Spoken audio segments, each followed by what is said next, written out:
What's up, Gemini? Welcome to your June 2021 general reading, and happy birthday to all you Geminis, all you Gemini risings and moons. Happy partial birthday to you too. I hope that you guys are having an amazing season. This is a very action-packed season for a lot of people. There's so much going on in June, which I'm sure a lot of you are aware of, between all these retrogrades and just a lot of fast moving energy. There's a lot going on. The solar eclipse that's coming up this week. There's a lot going on. So let's get into it. Excuse me if I get a little tongue tied. Mercury retrograde has a way of just completely making my speech crazy. Also, if you hear any loud 8-year-old boy yelling, my son is, he's out of school now. And he's on the PlayStation with the boys. So you know how that could get.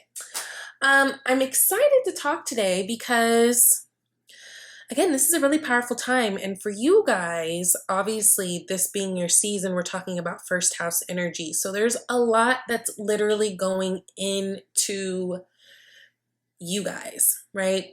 A lot of times whenever we are dealing with first house energy, we feel compelled to change certain things about either, our physical appearance.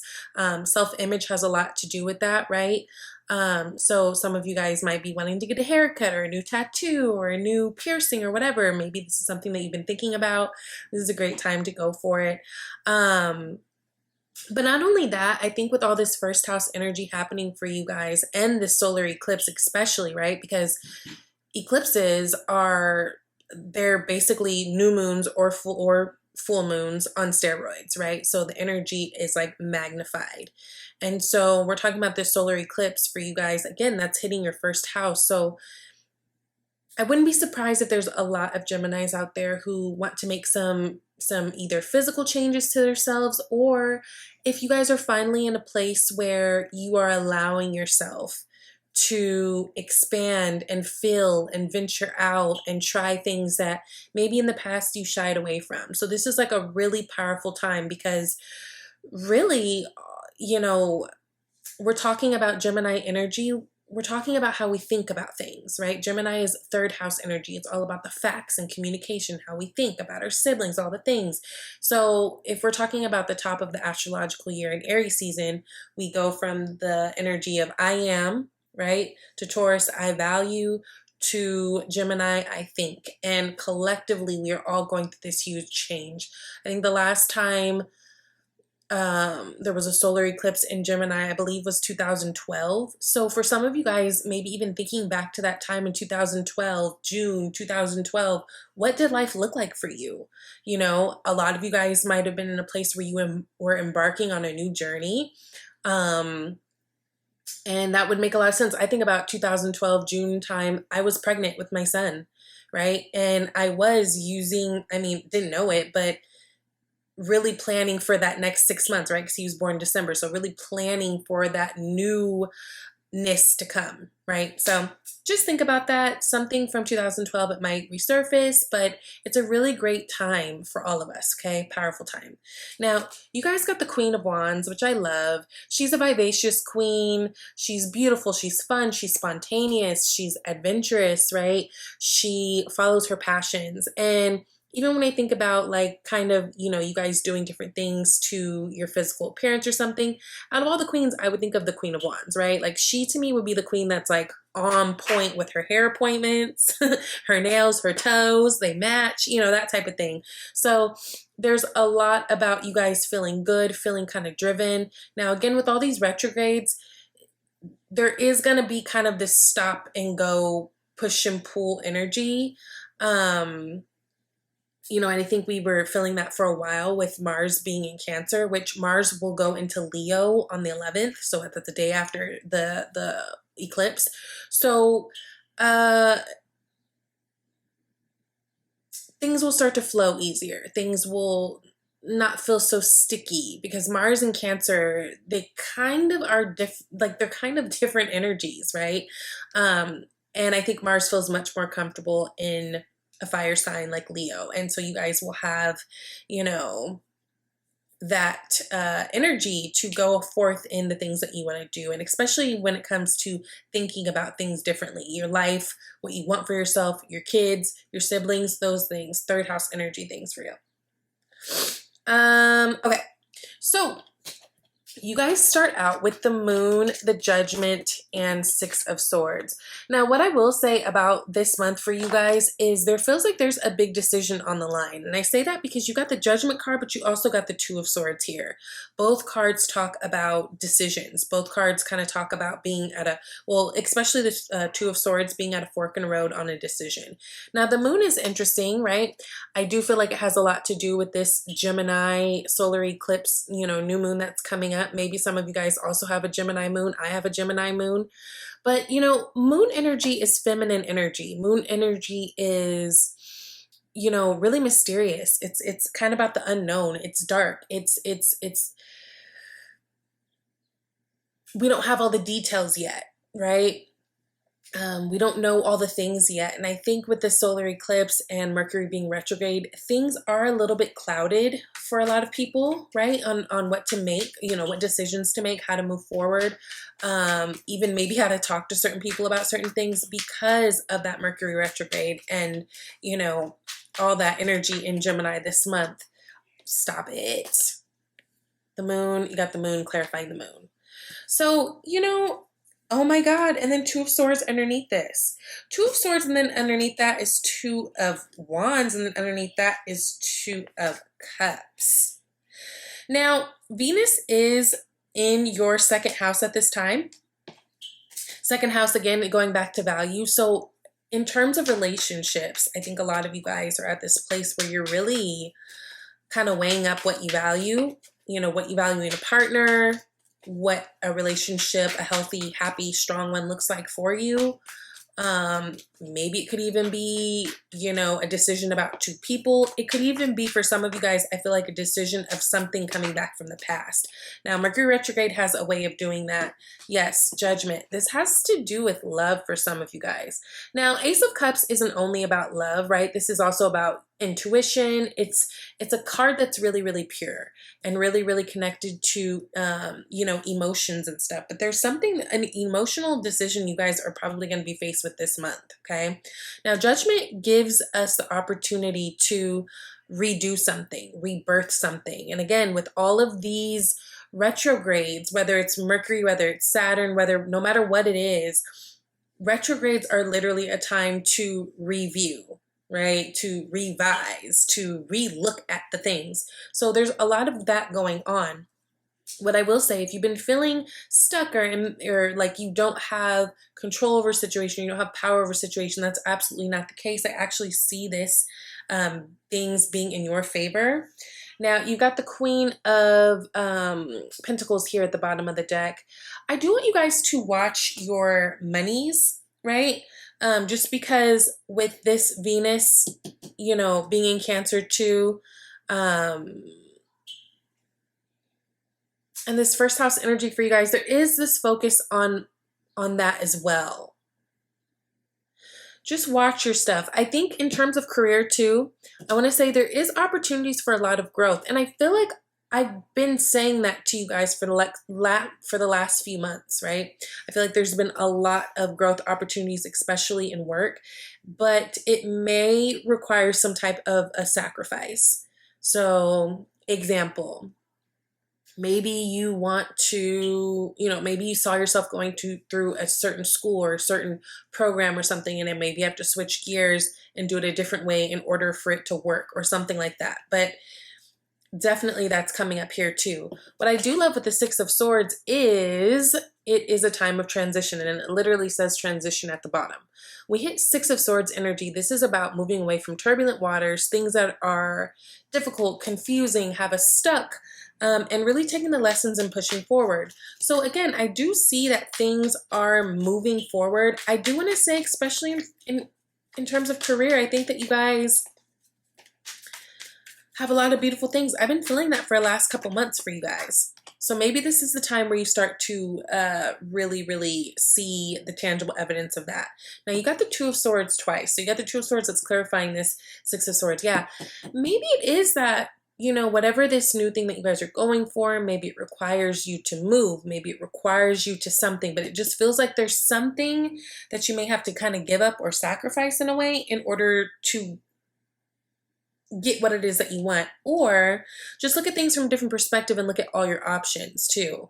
I don't think this is the best time to just be so quick and, you know, jump into things, especially with all these retrogrades. And I want you to understand that there could be some delays with things coming together.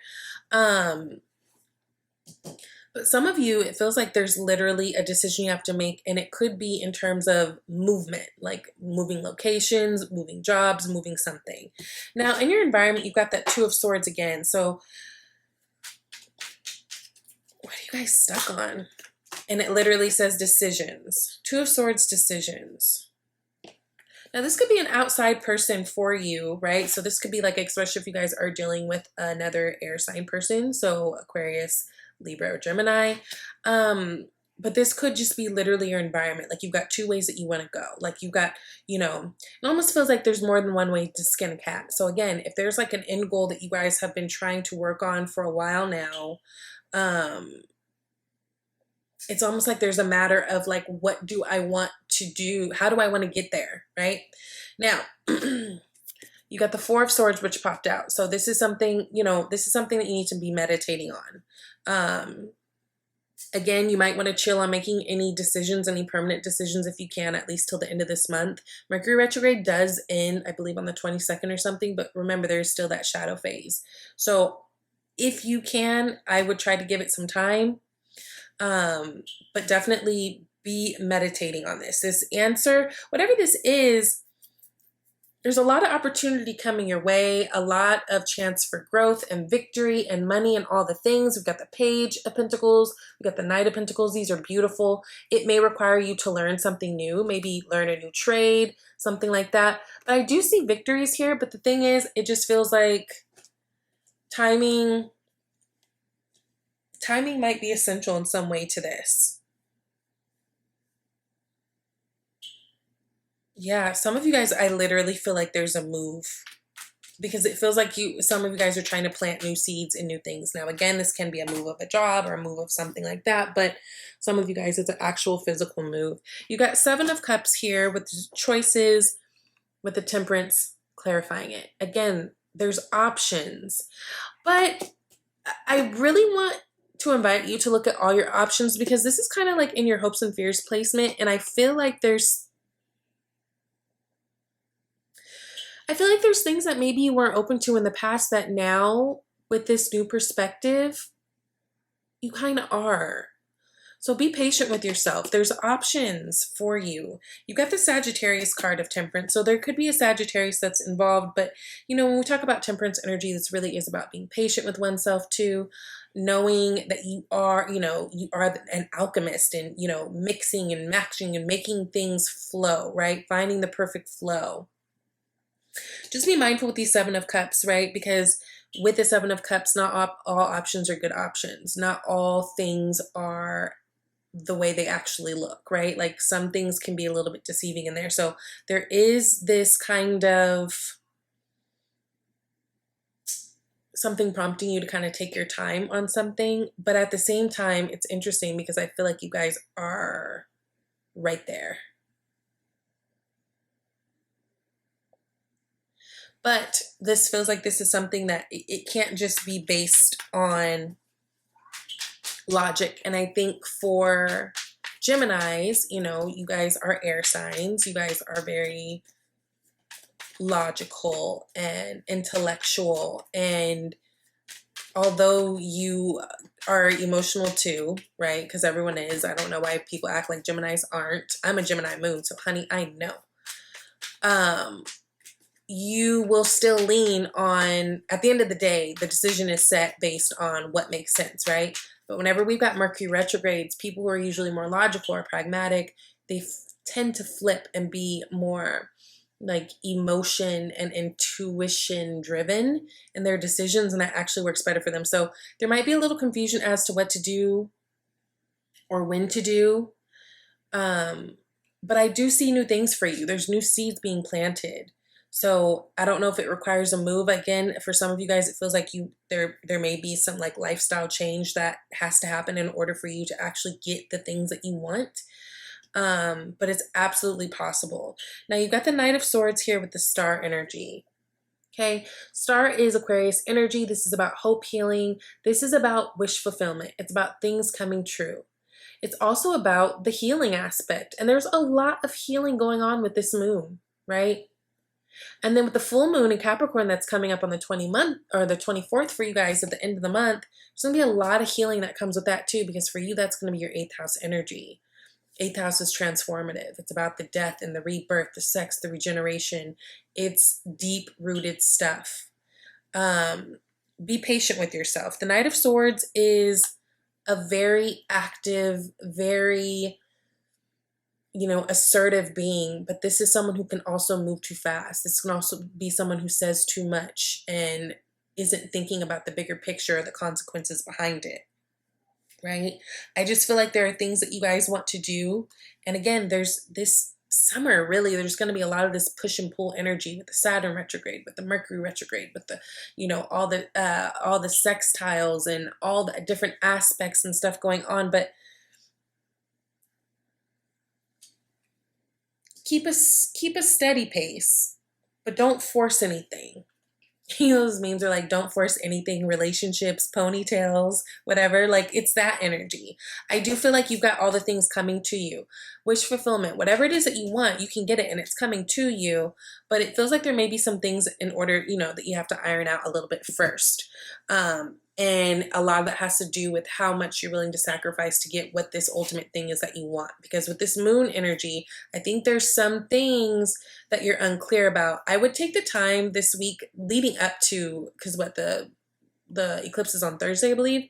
I would take this time to start writing out the new intentions and the new things that you want for the next 6 months, so that when you look back at this in January, like the end of December, you can really see how much has grown. I think there's a lot of unknown variables, but I don't think it's anything that'll spin you or take you off course. I just don't want you to worry about things too much. But yeah, if there's stress around a situation, the best thing that you can do is meditate, take the time, pray, get connected, do things that keep you grounded during this time.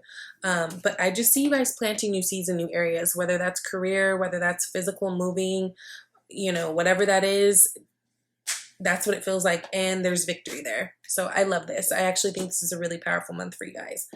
Now, you guys got donations, tithing, and charitable work. It says, give joyfully to the organizations and people who spiritually support and inspire you. I know that your generosity will be returned to you manyfold in miraculous ways.